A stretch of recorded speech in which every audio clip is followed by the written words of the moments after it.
अच्छा, ये अभी उसी चैप्टर 12 इन्वेस्टिगेटिंग द स्पेस का ना पार्ट 5।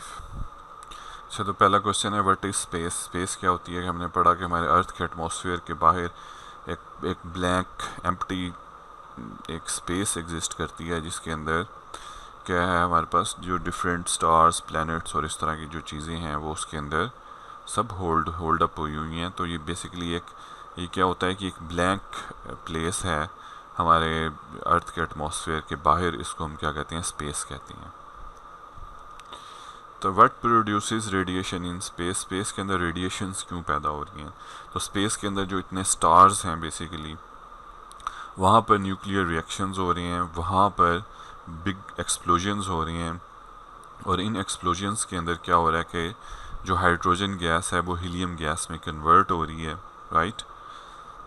तो जिसकी वजह से रेडिएशंस और हीट और एनर्जी पैदा हो रही है। तो ये रीज़न है स्पेस के अंदर रेडिएशंस प्रोड्यूस होने की। अच्छा, right. What produces radiations in the space. तो आप यूँ भी समझ सकते हैं कि वो कौन सी हेवनली बॉडीज़ हैं जो स्पेस के अंदर हैं और वो हमारे पास रेडिएशंस प्रोड्यूस करती हैं। तो उसके अंदर जो है स्टार्स हैं, कोसार्स हैं, प्लैनेट्स हैं, न्यूब्यूला और जो पल्सार्स हैं, ये हेवनली बॉडीज़ हैं जो कि रेडिएशंस प्रोड्यूस करती हैं। और ये रेडिएशन क्यों प्रोड्यूस होती है?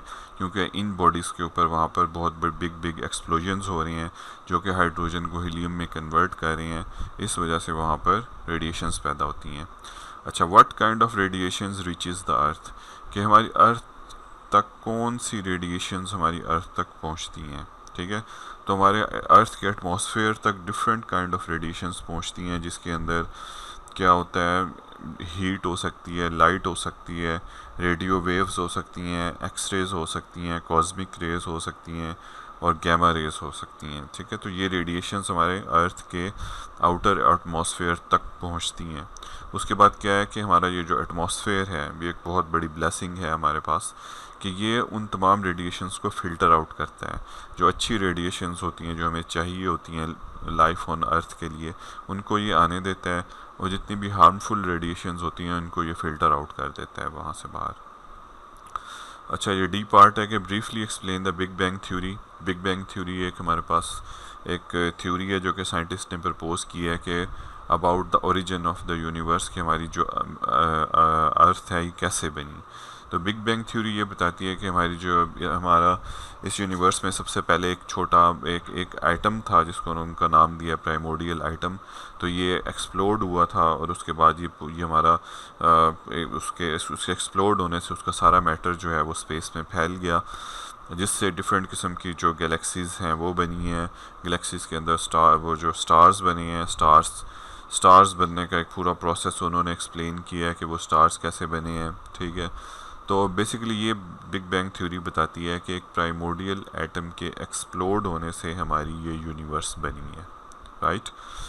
अच्छा, व्हाट इज़ गैलेक्सी। गैलेक्सी क्या होती है?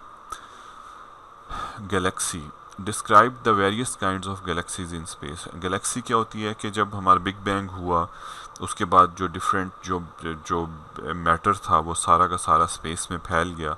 ये सारा का सारा मैटर इनिशियली बहुत ज़्यादा गर्म था और फुल ऑफ एनर्जी था, लेकिन वक्त गुजरने के साथ साथ ये थोड़ा सा ठंडा हुआ और ये एक दूसरे के करीब हुआ, ठीक है। तो एक दूसरे के करीब होने से ये हमारी स्पेस के अंदर एक ग्रुप्स बन गए। उसके अंदर एक जो है ना एक डिस्क टाइप की शेप बन गई डिफरेंट स्टार्स के इकट्ठा होने से। तो इन डिस्क को जो कि स्टार्स की कलेक्शन से मिलकर बनती हैं स्काई के ऊपर स्पेस के अंदर, इनको हम क्या कहते हैं? गैलेक्सी कहते हैं। तो क्या है गैलेक्सी की डेफिनेशन? कि ये एक ग्रुप ऑफ स्टार्स हैं, ग्रुप ऑफ बिलियन स्टार्स हैं जिनकी एक शेप होती है लाइक डिस्क, ठीक है। तो इनको हम क्या कहते हैं? गैलेक्सीज कहती हैं। अच्छा, describe the various kind of galaxies in space. तो स्पेस के अंदर बहुत सारी गैलेक्सीज बनी हुई हैं, बिलियन ऑफ गैलेक्सीज हैं, अबाउट 500 बिलियन गैलेक्सीज हैं स्पेस में। तो इनकी शेप्स हैं बेसिकली, तो इन शेप्स की वजह से इनको डिफरेंट इनकी काइंड्स बनाई गई हैं। कुछ जो गैलेक्सीज हैं वो हमारे पास इस तरह की होती हैं कि एलिप्टिकल शेप की होती हैं, राइट, जैसे एग होता है हमारे पास, और कुछ जो हैं गैलेक्सीज़ वो स्पाइरल शेप में होती हैं, कुछ गैलेक्सीज़ जो हैं वो हमारे पास इरेगुलर शेप्स की होती हैं, ठीक है।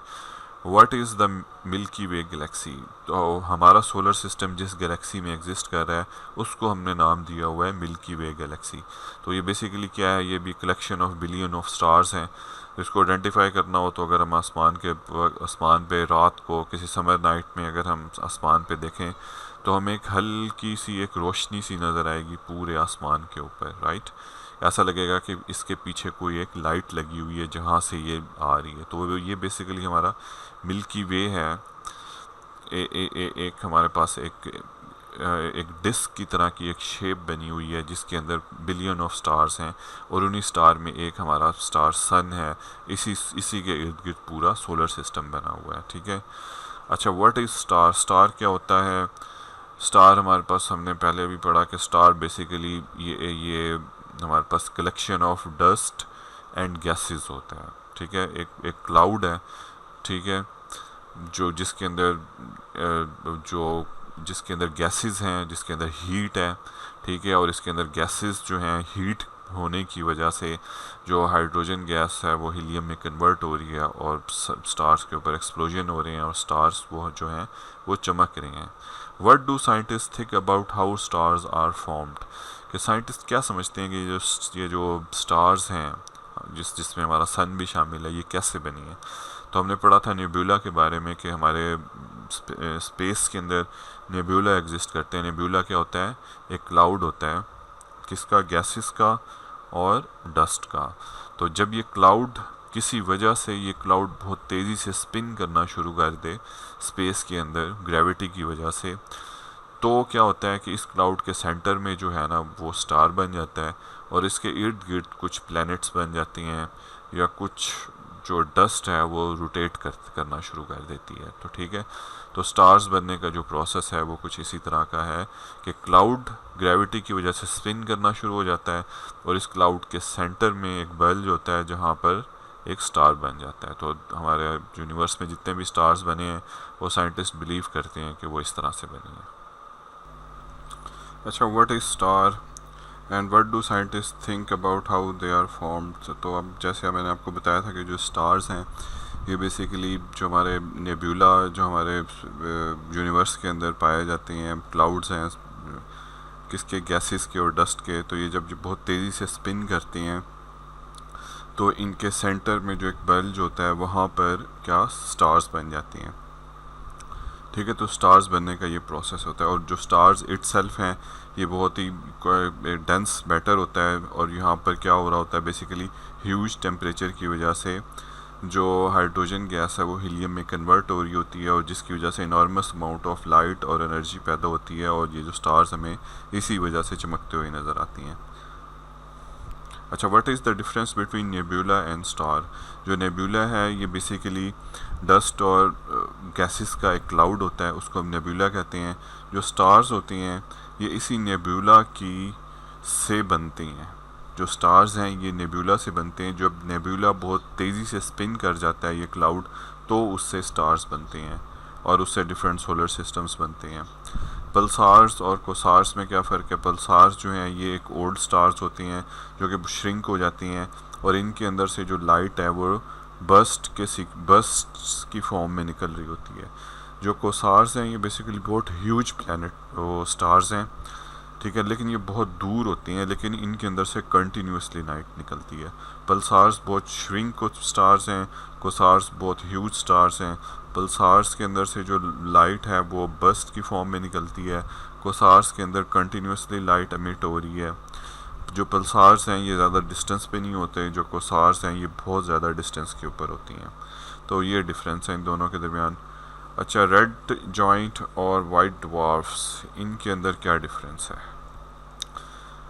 एक्चुअली रेड जॉइंट्स क्या होते हैं कि जब एक स्टार जो है जब अपने लाइफ टाइम के आखिरी स्टेज के ऊपर पहुंचता है तो उस वक्त क्या होता है कि ये बहुत ज़्यादा एक्सपेंड कर जाता है अपने ओरिजिनल साइज़ से, ठीक है।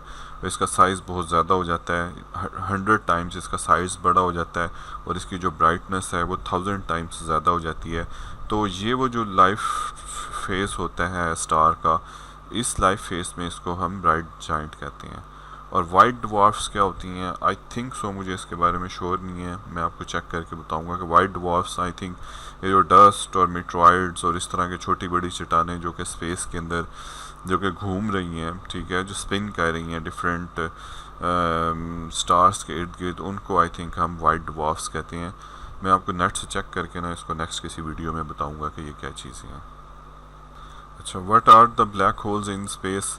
तो इसके सिंपल इसका आंसर ये है कि ऐसे स्टार्स जो कि अपनी लाइफ टाइम पूरी कर चुके हैं, ठीक है, और उनके अंदर से तमाम एनर्जी और लाइट निकल चुकी है और वो एंड के ऊपर बिल्कुल श्रिंक रैप होके बहुत छोटे से हेवनली बॉडी बन गई है, जो कि साइज़ में तो बहुत छोटी है लेकिन इसके इर्द गिर्द ग्रेविटी बहुत ज़्यादा है।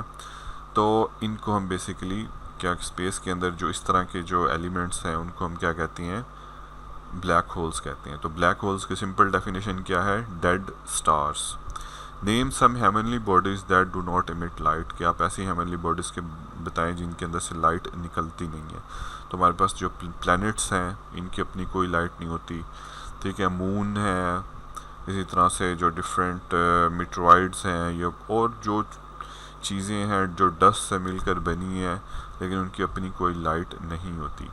How do stars and sun emit light, के जो स्टार्स हैं और सन जो खुद भी एक स्टार है, ये लाइट कैसे एमिट करती हैं? तो बताया कि जब नेब्यूला कन्वर्ट हो जाता है सोलर सिस्टम में तो क्या होता है कि इसके सेंटर के अंदर हमारे पास स्टार बन जाता है। इस स्टार के जो सेंटर के अंदर जो मैटर है ये बहुत ज़्यादा डेंस होता है और बहुत ज़्यादा हॉट होता है, तो जिसकी वजह से इस स्टार के इर्द गिर्द जो गैसेस होती हैं जिसके अंदर हाइड्रोजन भी शामिल है, तो हाइड्रोजन फ्यूज़ होकर बहुत तेज़ी से हीलियम में कन्वर्ट होना शुरू हो जाती है, तो जिसकी वजह से वहाँ पर बहुत बड़े बड़े एक्सप्लोजन्स होती हैं। इन एक्सप्लोजन्स की वजह से सन के अंदर से लाइट और हीट निकलती है और वो पूरे सोलर सिस्टम में जाती है। अच्छा, draw a telescope and explain it workings, तो आप बुक में देखें कि टेलीस्कोप की फिगर उन्होंने दी हुई है, उसको कैसे ड्रॉ करना है और उसकी वर्किंग किस तरह से है। हाउ डू स्टार्स ट्विंकल, के जो स्टार्स हैं ये कैसे चमकते हैं। Why are the stars so far away, कि आप ये बताएं कि स्टार्स इतने दूर दूर क्यों हैं। ठीक है, जो ट्विंकलिंग का तो मैंने आपको पहले बता दिया कि ऊपर के पार्ट में बताया था कि स्टार्स और सन में से लाइट कैसे निकलती है। तो ट्विंकल इसी वजह से होती हैं कि हमारे पास ट्विंकलिंग के स्टार्स ट्विंकल क्यों करते हैं, कि मींस वो टिमटिमाते क्यों हैं, उनकी लाइट जो है वो डिस्टर्ब क्यों होती है, क्योंकि स्टार्स जो है ना ये बहुत ज़्यादा डिस्टेंस के ऊपर हैं हमारे अर्थ से। ठीक है, तो क्या होता है कि जो लाइट है वो कई सालों पहले वहाँ से चली हुई है और वो एक रेस की फॉर्म में हमारी अर्थ तक पहुँच रही है। ठीक है, तो क्या होता है कि इस दौरान स्पेस के अंदर जो कोई डिस्टॉर्शन होती है या जो भी नॉइस होता है उसकी वजह से वो जो लाइट जो सालों पहले की चली हुई है तो उसके अंदर थोड़ी सी डिस्टर्बेंस आती है। ठीक है, तो उस डिस्टर्बेंस की वजह से हमें रात को जो सितारे हैं वो ट्विंकलिंग करते हैं, थोड़े से झिमझिमाते हुए या टिमटिमाते हुए नज़र आते हैं, ट्विंकलिंग कर रहे होते हैं, क्योंकि उनकी जो लाइट है वो थोड़ी सी कट कट के आ रही होती है हमारे पास। ठीक है, why are the stars so far away, तो इसका जवाब यही हो सकता है कि जो बिग बैंग का एक्सप्लोजन है, हम इसका आंसर उसके कॉन्टेक्स्ट में दे सकते हैं कि वो जो एक्सप्लोजन जब हुआ था तो उसके नतीजे में चीज़ें बहुत दूर दूर चली गई थी। ठीक है, तो इसी वजह से जो तमाम स्टार्स हैं, गैलेक्सीज हैं, वो एक दूसरे से दूर दूर हैं, ये एक दूसरे के करीब किसी ज़माने में थी जब ये प्राइमोर्डियल एटम था, लेकिन अभी एक्सप्लोजन की वजह से ये सब चीज़ें एक दूसरे से बहुत दूर दूर चली गई हैं। अच्छा, ये हाई ऑर्डर थिंकिंग है कि वेयर डज स्पेस बिगिन, कि जो स्पेस है ये कैसे बनी।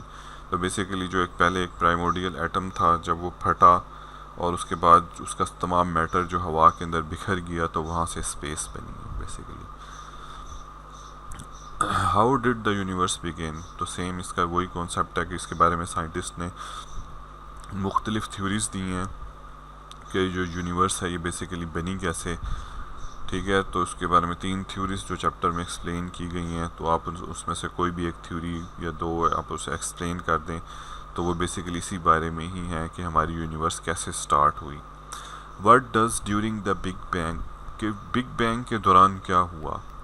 तो इस थ्योरी में आपने पढ़ा था कि जो बिग बैंग था कि एक बहुत बड़ा एक्सप्लोजन था प्राइमोर्डियल एटम का। इस दौरान ये था कि इसके अंदर जितना भी मैटर था प्राइमोर्डियल एटम के अंदर वो सब का सब एक्सपैंड हो गया स्पेस के अंदर, उसके अंदर वो फैल गया।